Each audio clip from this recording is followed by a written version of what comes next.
Hey guys, let's roll sound. All right, let's go. Sound speed. Want to take more? Mark? Action.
Cuando la música y la palabra llegan a un gran público, un grupo de especialistas opera un sistema diseñado para hacerlo realidad.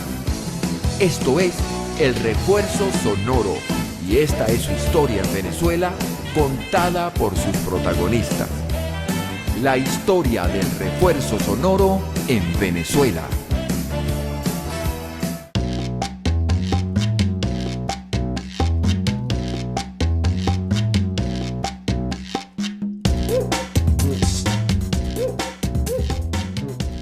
¿Cómo comenzó su carrera ya, digamos, de frente cuando usted se consideró, bueno, un profesional a tiempo completo en el mundo del sonido? Bueno, en el Poliedro de Caracas, que Aldemaro Romero, que me conocía, entonces me contrató a mí y contrató a Plaza. Plaza para que hiciera el sonido y yo para que hiciera la iluminación. El primer equipo fue uno que nos vendió publicidad Ars. Se lo ofreció al Poliedro, no a mí, al Poliedro, a Plaza. Y Plaza no le interesó, el Poliedro no le interesó, y yo le dije, bueno, yo sí estoy interesado. Y era equipo Altec, eran columnas, sí, columnas de sonido, entonces de ahí uno sacaba el bajo, el medio y el agudo. Mi papá trabajaba en el Poliedro, era jefe de iluminación del Poliedro. En una plática que había hecho, compró unos equipos junto con Plaza. Si se une con Plaza, pues Plaza era el que sabía de sonido. Y montaron una compañía de sonido y empiezan a hacer trabajitos, pues. Después llegó un momento en que compraron equipos Pivi y compraron equipos Servin Vega. Ya cuando empecé el Poliedro, ya tenía Servin Vega ya. Entonces lo hacía con Servin Vega. Háblenos de ese equipo, ¿cómo era? Descríbanos lo más que usted se acuerde del equipo Servin Vega. El equipo Servin Vega, bueno, eso se lo compré yo a unos muchachos de Maracaibo. Hakon Brenner, el hermano de Vitas Brenner, trajo un grupo que se llama 1, 2, 3 Fuera, que es de Guatire. Fue a Maracaibo y nosotros le alquilamos los equipos. Y bueno, Hakon nos propuso venir al Poliedro de Caracas. Y nos vinimos al Poliedro a hacer sonido. Conocimos a Plaza y bueno, se entusiasmó mucho con nosotros y entonces bueno, le dimos las tarjetas y 78 fue eso.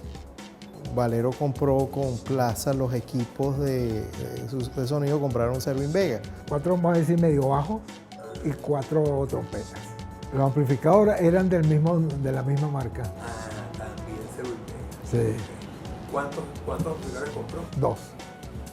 Uno para ¿cómo se llama? Las trompetas y otro para los medio bajos. Pero al poco tiempo los equipos se habían destruido todos. Y fue cuando se metió los Pivi y Valero pudo ver luz. Las cornetas al principio eran puras SP2, teníamos muchas SP2, Pivi SP2, L36 de Servin Vega, eso era lo que más teníamos. Con amplificadores Pivi y ese S800, pues, que era lo que había en esa época. Y compró una consola inglesa Soundcraft de 16 canales, si más no recuerdo, pues eso fue hace bastante tiempo. Y con eso fue que empezó a hacer soniditos. Y así fue creciendo y a medida que iba cobrando iba comprando más equipos y montó su empresa ya grande. Después mi papá oyó que en Maracaibo había un señor que se llamaba Chop, que estaba vendiendo un equipo que tenían en Maracaibo, que era un equipo muy grande, profesional. Entonces mi papá fue y se echó el viaje a Maracaibo para ver los equipos. El señor Achoa había diseñado un equipo que en la época se conocían las campanas. Yo diseñé con todo lo que había aprendido, básicamente Leo Barenek. Tomé el libro de acústica de Leo Barenek y diseñé un medio bajo. Diseñé un medio bajo que fue el punto de quiebre de las compañías de sonido aquí, tanto así que llegó a ser muy famoso, que era la campana esa blanca. Ashok, o sea, muy bueno en las matemáticas y en las cosas prácticas y en la electrónica. Y él diseñó y fabricó un equipo muy similar a un parlante que existía en el momento, o sea, centrado en un parlante que existía en el momento, que era la Community Leviathan, que era un parlante public difusión, pero para instalaciones.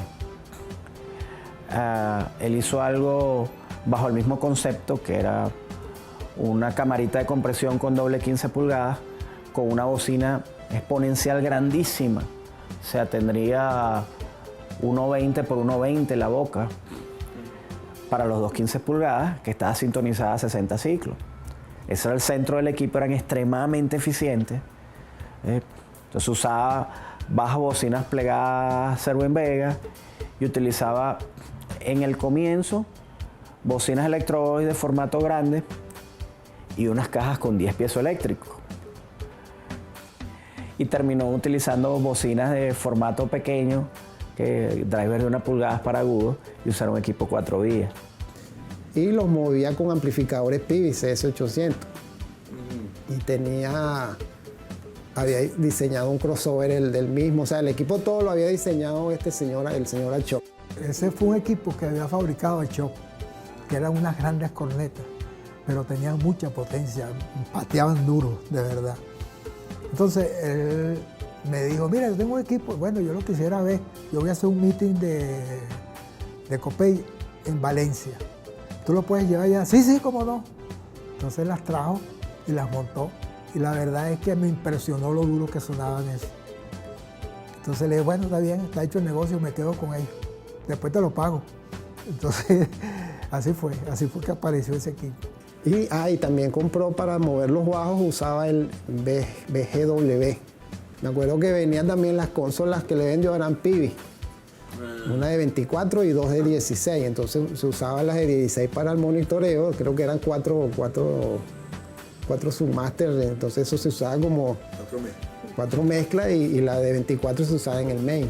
Entonces, ¿tú te acuerdas de las consolas Pivi, la Mark IV? Que uníamos las dos consolas, era lo máximo tener una Mark IV, una con la otra. En ese tiempo, de los ingenieros que estaban con nosotros, que sumaban las consolas, hubieron muchos. Juan Carlos Yepes, era Cocoy, al igual que Miguel Ángel. Valero, por ejemplo, junto con Ashok, un buen amigo que vivía por allá, por Mérida. Ellos comenzaron a desarrollar un sistema como el bajo con gabinetes exponenciales y unas trompetas exponenciales para los medios. Entonces era como, o sea, un sistema de 3 días, un poco visualmente era como un poco, o sea, la gente le llamaba la atención, ¿no? Porque eran partes, tú sabes, no era algo integral, sino como unas partes, o sea, los subbajos, luego esas trompetotas montadas encima y los agudos. Sí. Sin embargo, fíjate tú que ese sistema daba buenos resultados. La de Valero tenía un equipo que tenía mucho alcance, una cobertura muy larga y sonaba muy duro el equipo. Para cuando esa necesidad era el equipo adecuado. A mí me gustaba más para exteriores que para interiores. Era un poco más rústico el sonido, pero era el equipo adecuado para cuando se necesitaba cobertura. Y con eso se empezó a hacer trabajos grandes, poliedro, gaita, salsa, todo lo que tú te puedas imaginar, empezó a trabajar con. Y el equipo rendía, o sea, todo el mundo quedaba maravillado con el sonido que daba eso. Los artistas que trabajamos eran Ilan, Daiquiri, Karina, Giordano, Kiara, Lizarrego, y si hacíamos en el poliedro la salsa Willy Colón, La Fania. La gente se quedaba loca porque decía, oye, pero ¿cómo eso puede sonar tan duro y tan bien? Porque sonaba duro y sonaba bien. Todo era analógico en esa época y las frecuencias bajas, todo se sentía. Tú sentías cuando hacías un concierto con cualquier grupo, Franco De Vita, Giordano, Ilan, cualquiera, tú sentías el peso que tenía el equipo. Entonces, todo el mundo quería trabajar era con ese equipo en esa época. Todos los artistas nacionales, casi todos, querían era trabajar con ese equipo. Fíjate que la primera consola de monitores que llegó aquí, que llegó a Venezuela, la trajo Juan Valero en el año 82 con Daiquiri. Okay. Y el que estrenó la consola de monitores fui yo. Propiamente, el primer operador de consola de monitores que hubo en Venezuela fui yo y Rafael Álvarez. Porque Rafael Álvarez era el que estaba haciendo PA y yo era el que hacía monitores. Esa fue la primera consola que llegó aquí de monitores. Después empezaron a llegar cualquiera, que por cierto era una Pivi 24/8. Ok. Ajá, sí. Ajá. Uy, eso fue por dolores de cabeza porque todo el mundo quería oír lo mío, no me interesa lo demás. Juan Valero y Ashok se habían ganado toda la sonorización de la visita del Papa a Colombia. El Papa estuvo en el año 86, entre julio y agosto del 86, estuvo en Colombia y Ashok concursó con el equipo de Juan Valero y hicieron de los 12 sitios donde estuvo el Papa, 10 los tenía que sonorizar Juan Valero con su equipo.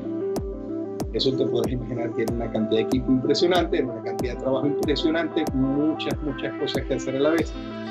Eso montamos todo, hicimos todos los trabajos, todo quedó realmente muy bien. Terminamos lo del Papa y el cuento era, ok, nos regresamos todos a casa, pero ya que estamos en Colombia, en esa época en Colombia no habían equipos de sonido importantes. El único que había era Jorge Vázquez y Jorge Vázquez no era tan grande.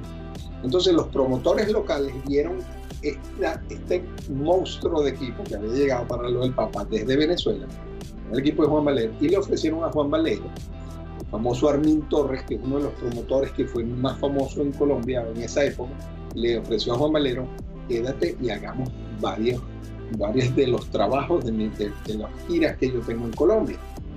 Y eso nos hizo quedarnos en Colombia e hicimos gira con Rafael, con el Puma, con Rocío Jurado, con Rocío Dúrcal, o sea, hicimos varias giras en Colombia con ese equipo que tenía. Lo que sí tenía ese equipo, que si bien era espantosamente feo, sonaba muy fuerte, había mucha presión sonora y quizá por eso tenía tanto trabajo. O sea, creo que por lo que más se buscaba trabajar con Valero era porque pateaba fuerte, o sea, y le dabas. Todos eran amplificadores Pivi en ese momento, con las modificaciones pertinentes que el amigo Ashok le había hecho, y le dabas al fader y eso sonaba. O sea, veías que pintaba en rojo todo, pero nada se quemaba y todo sonaba. Después que se usaba el equipo, empezaron a salir contratos internacionales, que sí, o sea, no me acuerdo, Juan Gabriel, Emmanuel, Luis Miguel, o sea, con artistas internacionales. Y entonces cuando tú decías que usabas amplificador, porque pedían el rider, o sea, te pedían que mandaras qué equipos tenías. Cuando nosotros decíamos que usábamos Pivi CS800, la gente no les gustaba. Entonces mi papá agarró y dijo, bueno, vamos a comprar amplificadores de más potencia. Entonces en esa época existían los CRES y estaban los Crown, los MT1200. Pero cuando los probamos, o sea, Ashok ya lo estaba asesorando y le dijo, mira, eso no vamos a buscar otra opción. Pero no conseguían la opción que querían. Entonces Ashok decidió que, mira, vamos a hacer una cosa, yo me voy a poner a diseñar unos amplificadores porque esto no da la talla para lo que yo quiero, o sea, lo que yo le puedo exigir al equipo que hice, esto no da la talla. Y inventó un amplificador que le puso el nombre de este que está aquí, le puso AMG 2200, que quiere decir A, Ashok, M, Maharab, y la G es de Gregory Ramirov, que lo ayudó, es un señor que vive en Maracaibo, que lo ayudó a hacer la parte de los transformadores. Y fue lo que nosotros hicimos, sacamos un amplificador de 1200 vatios y uno de 2400 vatios. 2200 vatios y 1600, algo por el estilo. Transistores muy rápidos, o sea, de alta frecuencia y bueno, llevar a los límites los transistores, era todo con piezas militares, no utilizaba fusibles, sino break de alto disparo, o sea, y la parte de protección de cortocircuito se utilizó la misma tecnología que usa QSC. Si el parlante desaparecía en la conexión, como un cortocircuito, se quedaba sin energía la etapa de pre y se apagaba. Ashok desarrolló unos amplificadores que realmente se comportaban muy bien. Teníamos una situación que te podrás imaginar, que era que nadie confiaba en unos amplificadores hechos por la compañía. O sea, decían, pero estos locos, ¿qué están haciendo? ¿Qué es esto? Pero cuando escuchaban el sistema decían, wow, realmente esto funciona muy bien. Y en esa época también Ashok se puso a diseñar unas cornetas que se llamaban AM2, pero aquí en Venezuela las conocieron como las Robocop. Las diseñó, hizo su modelo con una bala y entonces con parlantes JBL modelo E140, o sea, las diseñó con el volumen para ese parlante. Yo venía trabajando ya con Gary Margolis.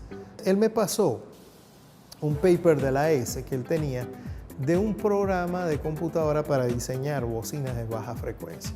Le apliqué algunos algoritmos nuevos de cosas que había aprendido, agregué lo de la bala al programa.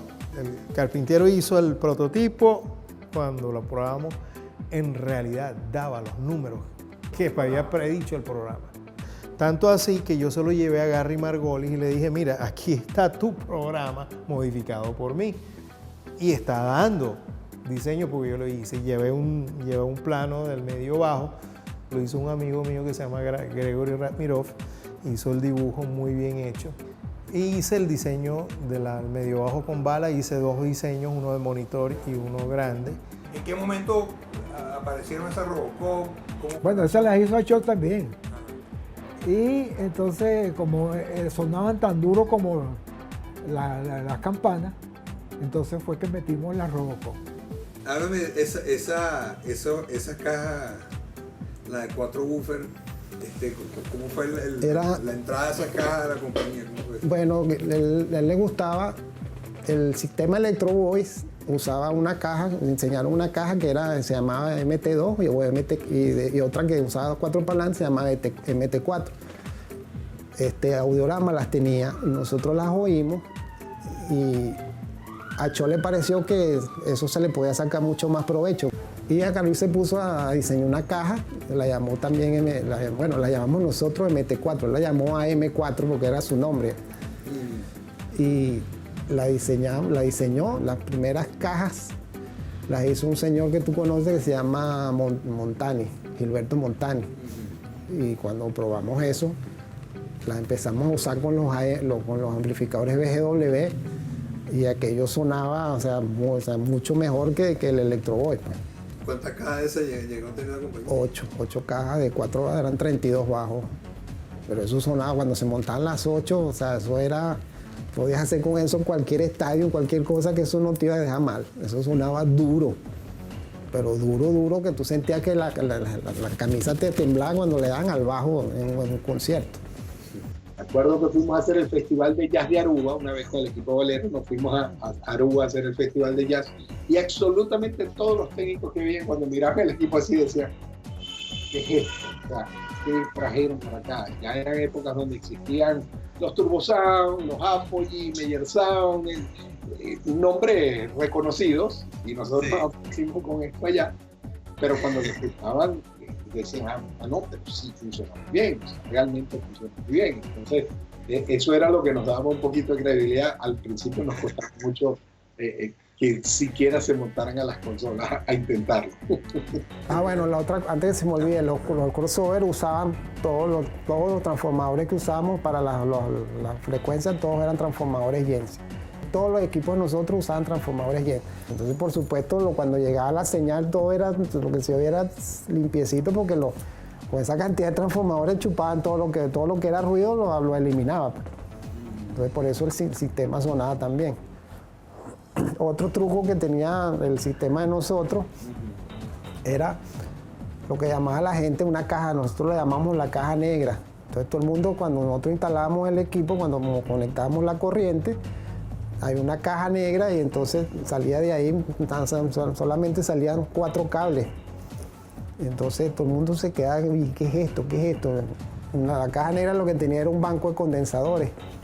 Y los condensadores eran para corregir el factor de potencia, porque en esa época el factor de potencia de la corriente era muy bajo. Ese tipo de condensadores, de hecho, agarraban y hacían la carga para todo el equipo y más que todo para unos amplificadores que hizo Ashok. El diseño de ese amplificador, ¿qué pasaba? La corriente para ese momento no se usaban plantas eléctricas. No se usaban plantas eléctricas para un equipo y Ashok inventó un campo de transformadores que levantaba el 220 pero durísimo. Ashok tenía un aparato que se llama cosenofímetro, que cada vez que íbamos a hacer un show medíamos y el factor de potencia estaba que si en 0.6, 0.6, 0.7 y él lo quería llevar cercano a 1, que es lo ideal. Entonces diseñó un banco de condensadores y cuando le metíamos eso a la corriente subía el factor de potencia y por supuesto el equipo sonaba mucho más duro. Sobre todo los bajos se sentían más las frecuencias bajas. Nosotros compramos en esa época que empezaron a salir los efectos, los Yamaha, creo que eran SP2, no me acuerdo, SPX90, salieron los Léxico, esa marca. Usábamos también con puertas, con compresores DBX, de esos que usaban agujitas. Compramos la marca Eiffel, compramos con puertas de ruido marca Eiffel, con pelors, que se llamaban con pelors los compresores marca Eiffel. Compramos una cosa también marca Eiffel que se llama excitadora aural, que ponía la señal más limpia, más nítida en las partes de las frecuencias altas. Y bueno, y se usaba todos los efectos que se usaban en la época, en los años 80, 90, pues lo que había de moda. Primero, de las Pivi había saltado unas consolas Soundcraft. Tenía una 800 y una 500. Y después saltó a unas TAC Scorpio y a una 6000 de la TAC también. O sea, ya consolas de mucho más respetable. Me dices que hubo muchos operadores que estuvieron con ustedes, pero hubo algunos que trabajaron como operadores de la casa. Sí, Juan Carlos Yepes fue el operador estrella de nosotros, pues, el que manejaba el equipo pues, de nosotros, la parte de sonido la manejaba él. Todo fue un proceso, conforme fuimos mejorando el equipo y conforme el mercado le tomaba más confianza a Valero en el servicio que damos y ya él era una de las opciones en Venezuela, pero no era como la opción que todo el mundo buscaba, porque bueno, estaba Diorama, estaba la CIT, estaban los otros. Valero lo conocían más como iluminación. Nosotros intentamos dar el mejor servicio con lo que teníamos, con lo que podíamos. Eso hizo que Valero, que también hacía esfuerzos de comprar equipos, de comprar micrófonos, de tratar de mantener las cosas, porque siempre lo hizo, de que empezaran a tomarle más confianza. Y entonces hacíamos muchas giras con Big Show, con Sonográfica, o sea, las cosas. Valero en una época fue exclusivo casi, como te podría decir, de Franco Evita, de Guillermo Dávila, o sea que sus ingenieros de sonido no querían trabajar con otros, sino con Valero, por el servicio. Ni siquiera era por los equipos, las demás compañías tenían mejores equipos, nosotros teníamos equipos hechos de padres desconocidos, como le digo yo, que nadie sabía qué marca era, pero daban buen resultado cuando uno daba un servicio. Trabajó Gelson Briceño. En el caso de Franco Evita trabajaba con la compañía de Juan Valero. Esa compañía jamás tuvo nombre como tal, era el equipo de Valero. Allí conocí, trabajando en esa época, a mi gran amigo Juan Carlos Yepes, que era prácticamente el único técnico de esa compañía. Valero tenía un sistema custom en ese momento con las famosas campanas. Eso había que montarse en andamios para colocar las campanas y luego con alambre se iban midiendo los ángulos para ajustar la cobertura donde querías de las campanas y de los horns, de las trompetas. Uno encaramado ahí arriba, amarrando con alambre y tuerce un poco más, ok, esto sí. Era era otra cosa. Tuve la oportunidad que un ingeniero muy conocido de nosotros, Achok Mahará, que ya falleció, gran amigo, él me dio la oportunidad de trabajar ya a nivel profesional con una compañía. Yo vivía en Mérida, y Achok me dice, necesito técnico para la compañía de Valero, porque de ahí vino el interés mío de todo lo que es la parte de meterme en el audio profesional, saber cómo sonaría todo afuera, y teniendo esa oportunidad con Achok, bueno, la aproveché pues. Yo vivía en el depósito Valero, yo dormía en el depósito Valero, yo duré casi 2 años durmiendo en una silla en el depósito Valero. En ese momento estaba el Gocho Gustavo Montilla, Gustavo estuvo conmigo, Douglas Pérez. Yo estoy hablando del año 86, ¿verdad? Yo dije, déjame ir a Caracas y voy a visitar al señor Valero. Y le llegué allá en Prado de María y le explico quién soy yo. Y Valero me dice, mira, yo tengo mis técnicos, pero necesito a alguien de caletero que me ayude a cargar cornetas y cables y tirar cables y eso. Si quieres, ven. Así que entro con Valero a trabajar. El único técnico que Valero en ese entonces tenía se llamaba Antonio. Y Daniel era el que instalaba el sistema, y Antonio lo alineaba y lo operaba, porque Valero realmente era luminotécnico. Un día vamos al poliedro y Daniel entonces empieza a probar las líneas. Antonio no llega para terminar, para que él se encargue de la consola. Entonces Valero me dice, carajito, ¿tú sabes manejar consola? Y yo, claro, era una Mark III. Me subí a la consola y arrancamos un grupo de gaitas. Como ya yo hacía la gaita en Mérida, y de ahí en adelante pues ya yo pasé a otro nivel. Trabajó Memo tuvo un tiempo que era manejó el equipo. De hecho yo trabajé por un par de años con Valero y aprendí muchas cosas, porque ahí fue donde aprendí cancelaciones por fases, de apuntar las bocinas a sitios diferentes, para que la cobertura fuera más uniforme, para no tener cancelaciones. Entonces era todo un proceso muy artesanal, pero que a la final te da una buena intuición de qué es lo que estás haciendo, y fue parte de mi formación, en cierto modo. Y era un equipo que, aunque en teoría era el equipo de menos calidad, de los componentes más baratos, estamos hablando de alguien que tenía JBL y Soundcraft, y el otro tenía Electro Voice y Kelsey, y resulta que esto eran consolas Pivi, amplificadores Pivi y cajas hechas a mano. Pero Ashok estaba trabajando con conceptos más avanzados que las otras compañías no manejaban, y el resultado era mejor con menos, lograbas más y lograbas más fidelidad. Era interesante, era como el David en todo esto. Ahora, Valero era todo un personaje que hacía el trabajo bastante difícil, lo cual me dejó 1.000.000 de anécdotas, que en aquel momento pasaban muchas rabias, hoy parece muy graciosa. Pero bueno, es parte del aprendizaje, ¿no? Y fue muy interesante y me dejó mucho. Juan Valero es el tipo más divertido con quien tú puedes estar. Realmente Juan Valero es un tipo muy divertido y es un tipo muy jovial en su trato. No le busques que empiece a hacer bromas, porque vas a estar toda la tarde, porque Valero realmente tiene un humor increíble. Y eso lo aplicaba en todos. Siempre andábamos trabajando con muy humor todo el mundo, porque Valero era el que siempre iniciaba eso.